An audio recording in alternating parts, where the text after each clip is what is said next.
Assalamu alaikum. Hare mi wuri kem fop la lande stade jam. Allah taw hare do jam. Partagez vidéo maximum mes chers compatriotes. Après Mamadi Doumbouya, Bala Samoura, Idi Amin naba en France et Kanko Amara Kamara. Golle bedo de fop no hande dunu. Joni e etta le commandant Moriba Dantili alias Kilo, Cobra Soleil, Billy Konde, Ibrahima Sourisano, Mohamed Sangare, Takala Yorobo, Satan 2, Aigle Noir, Cobra 5, Ouragan, Talbot, etc. etc. Ainsi non indele mabeden. Avant que non taw yen fuɗɗade live meɗen meɗe tori yon jettito nde moƴƴere nde Allah hokki en ɗo taw après non continue parce que ɗe gandi ko dina kan taw avant tout d'abord meɗe tori yon daru o vidéo ɗo tan musidɓe julɓe haray ko welo molanago woni ko heɓuɗen na fi ammin tun wona fi joma nde mo jobere ɗo tun ko fi jama on fop surtout si tawi ko Amérique wonɗa hiɗa faala ɓeydutude hiɗa faala ɓeyditanede hiɗa faala naɓudude kadi e alluwal éducation hop hara hiɗa tora contactugol ɗi numéro ji ɗo si tawi hiɗa faala jangude Qur'an hunjagol antigiri woni a mawɗo woni a paykum ma si tawi ɗa faala naade ɓiɗɗo maɗa hiɗa mari susi ko honno hunjorto Qur'an ma ko honno andirta hadisaji ɗen ma ko honno waɗirante tafsir contacte tun ɗi numéro ji ɗo kala ko wonɗa a wawai waɗanede formation maɗa on e dow jammoƴƴere janga ha antigiri weltoɗa amma si tawi ko a suka ma ko adulte si tawi ɗa faala hiɗa e collège ma hiɗa e lycée ma hiɗa université si tawi ɗa faala waɗanede révision wono anglais français géographie science jiɗin fof ara hiɗa wawi contactude ɗo dara sa heɓata an kadi ko walliteɗa wallitoroɗa e ngo fewdo situation ko fewduɗa ɗon si tawi kadi ka neneɓe kadi ma ka babaɓe kadi a wi lagine ari Amérique si tawi a wata wolde anglais a wata wolde français mais hiɗa faala wowlugol hiɗa wawi contactude ɗum éducation hop suite maɓɓe ono ɗo ɓe wawete wallitade e dow jammoƴƴere wawa wolde anglais ma wawa wolde français o si tawi kadi ko arabe kadi hunjagol Qur'an on kadi falɗa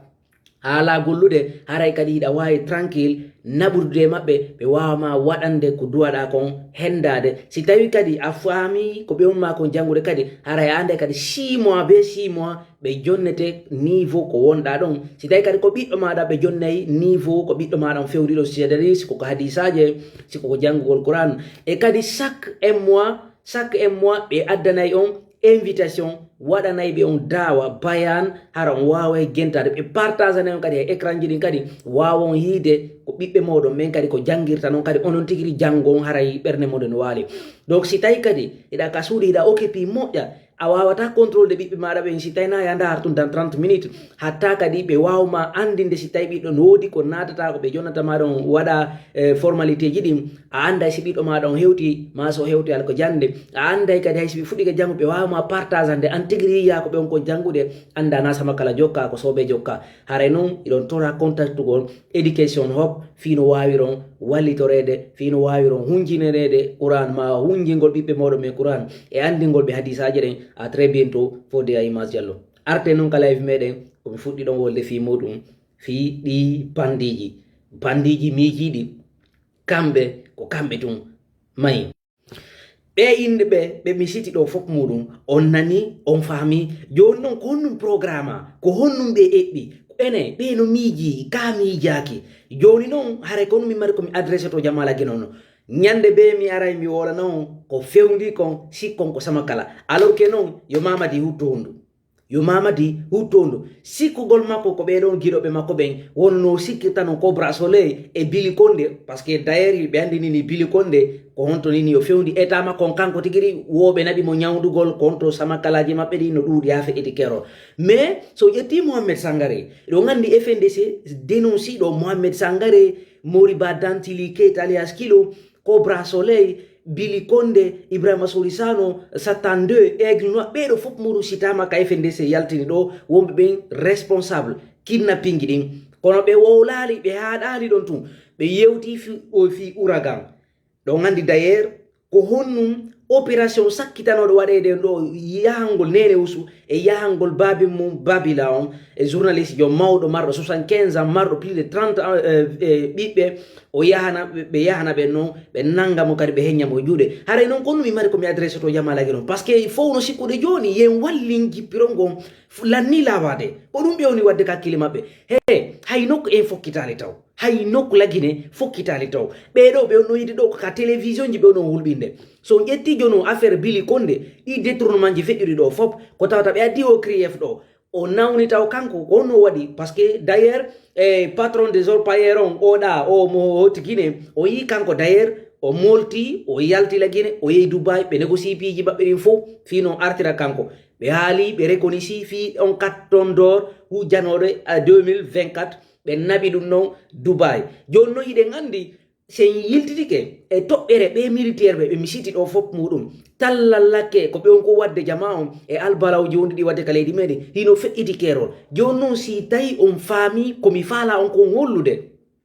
ko yon andu komin suti kon komin hollu on komin suti kon andu onon kadi heɓɓinana ɗon ɗo e bono hewtere par ce que to tar fi Mamadi ko gayno ɗum d' ailleurs fi Mamadi Doumbouya yo welu mo welata yo mettu mo mettata fi Mamadi ko gayno c'est à dire si goɗɗo yehi yahande kadi o woni fure haaju goɗɗo ala hande kadi on est ce qu'on fami ko ɓe haalata ɗo to ɓe birdinoto ɗo ma influenceur maɓɓe ko wolata weelaɓe hay ronki ko ñama ɓen ko wolata oton tewto ɓe yimɓe ɗo ɓen fof ko maccaɓe maɓɓe non woni ɓen fulɓe woni ɓe maninkaɓe ko maccaɓe maɓɓe non iɓe gollitirre ɓe iɓe nangitirde ko ɓe bodde ko ɗum waɗi si on yii wono bawuri yaltirno noon par ce que mo hooli hoore makko goy ɓayi ko feetere hoore nde wono yarde so mijitike seeɗa yewtere nde o wino kanko une transition qui dure de vie un danger pour la transition yi actualité ji modi hino wulɓini hafi idi kero jamala guene mi tori komi jeeji on immoɗen daroɗen daditoɗen fino hewteren ko faalede noon donc haare sen ƴetti Cobra 5 opération ni fewno ɗo kanko e Moriba Dantili Keita alias Kilo ko ni se ƴetti on Mohamed Sangare après Billy oɗo Cobra 5 e Moriba Dantili alias Kilo si ɓeɗo waɗi ɗin opération ji ɓe naɓani Mohamed Sangare ɗon andi ko kanko ni responsable des renseignements des forces spéciales on ɗon andi ko kanko woni kadi ka ilji ko kanko ɓurata wadde ɗi tortiji kala mo nanɗon ɗo voix ji moɗon no yaltine ka réseaux sociaux ɗo dans les prochains jours ande ko kamɓe enregistré vidéo ji ɗo fof ande ko kamɓe c'est à dire ɓe filma e ɓeya hiɓe wadde piiji ko ɓe faala hiɓe wadde ande no hunde wotere Ibrahima Sori Mohamed Sangare kala ko wonɗon wadde par ce que meɗe andi yiɗon gentitade ɓe yiɗon faami ko meɗon ko wolande kala ko waɗɗon si Allah wala no jaɓi arta ha e ley koyɗe moɗon kerikin sike wo sikka ka ley koyɗe makke ki artata son faami ɗum no haray on Takala Yorobo Satande Aigle Noir Ouragan Talbot ɓeɗo fof muɗum les fous furieux la ɓe ko ɓe won ko wadde fof muɗum ka leydi meɗen ko ɗa wonono se ƴetti nde ñande ɗe balle feƴƴunode ɗo fewde Amara Camara memminino fi waɗugol ɗi sadakaji ko tawta hajjamajula woli fi majji o ndaari yimɓe wawɓe wadde ɗum noon ɓerde makko no fiyo waalo o fuɗɗori taw aroynoygol taw général Djiba aranoyi ko maso c'est Kamet Silla capitaine 7 ɗon andi kanko ka bor 4 woni golde o on tigiri tawano e yawgol asgol ɗe gayɗe entre Laguine Libéria yi ko pom wiyete ɗo yeela ɓe asi ɗen gayɗe ɓe ƴetti ɗin nayyi ɓe hokki nder ton ɓe filmi kadi ɓe ala ko ɓuri noon hulɓinade ɓayi ɓe filmi kadi ɓe ƴetti vidéo ji ɗin kadi ɓe posti hay ko andi gollon yo watta hiila ɓeɗo na yimɓe julɓe ni ko yimɓe keferaɓe ni ko yon immo daro ɗon dadito ɗon fino hettere leydi meɗen ndi mi ara noon mi jonnira détail ji un par un par ce que meɗa andi hiɓe faami ko min ko wolde si Allah wala no jaɓi kadi en jippiray ngo jippiro ha si Allah wala no jaɓi heɓen ko faaleden ko